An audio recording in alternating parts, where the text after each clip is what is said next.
चालू आहे ना. तर नमस्कार मित्रांनो, मी तन्वीर शेख, बसवंत NH3 डिजिटल न्यूजचा प्रतिनिधी. तर आज निर्भय महाराष्ट्र पार्टी यांच्या मार्फतून यांना कचराकुंडीमध्ये मी बघितलं. तर नेमके हे इथं का आले त्यांना विचारू. नमस्कार, मी निर्भय महाराष्ट्र पार्टी तालुका अध्यक्ष संतोष यादवराव सुरडकर.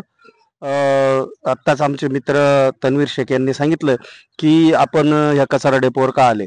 तर मित्रांनो, मी आपणास सांगू इच्छितो आणि नगर परिषद पिंपळगाव बसवंत यांना पण असं सांगू शकतो की सदर संदर्भात मी गेल्या 1-1.5 महिन्यापूर्वी भीक मागो आंदोलन छेडलं होतं.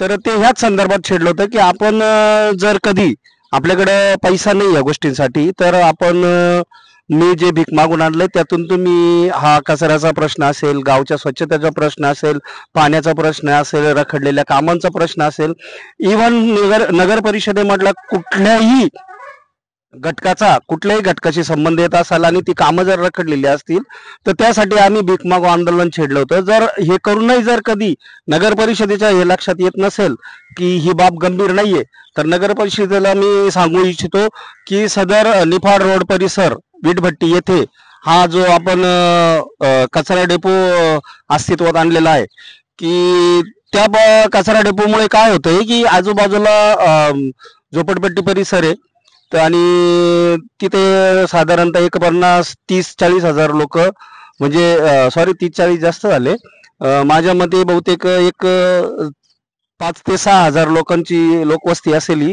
की तिथे एवढे लोक त्या कचरा डेपोच्या लगत राहतात आणि कायम आजाराने ग्रासलेले असतात. इथं खूप दुर्गंधी येते. तसंच आता आपण पावसाळा आहे त्यामुळे पण इथं चिकचिक झालेली. दुसरी गोष्ट अशी की पाऊस नसल्यानंतर इथे धुराचे लोट उठतात, खूप मोठ्या प्रमाणात वायू प्रदूषण होतं. आणि एचएल ग्रामपंचायत काळामध्ये सदर ज्यावेळेस जे प्रशासन होतं त्या ग्रामपंचायतच्या काळामध्ये इथं HL CRS फंडातनं घनकचरा प्रकल्प देण्यात आलेला आहे, परंतु तो नगर परिषद आल्यापासून बंद आहे. तर मी नगर परिषदेला हे सांगू इच्छितो का तुमच्या प्रयत्नांमधून जर सरकारी अधिकारी तुम्ही येऊन नगर परिषदेवर राज्यकारभार चालवताय आज पिंपळगावचा, तर आपलं निश्चितच हे कर्तव्य आहे की आपण HL सोबत चर्चा करून CSR फंडातमधनं जर आपण कधी मागणी केली तर हा घनकचरा जो प्रकल्प आहे हा पुन्हा एकदा चालू होऊ शकतो.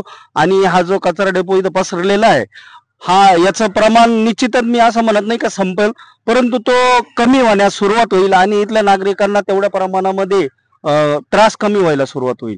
तरी आमचे महात्मा रावण किंग फाउंडेशनचे संस्थापक अध्यक्ष दत्तूभाऊ जानकर हे पण आपल्याला त्याविषयी थोडी माहिती देतील.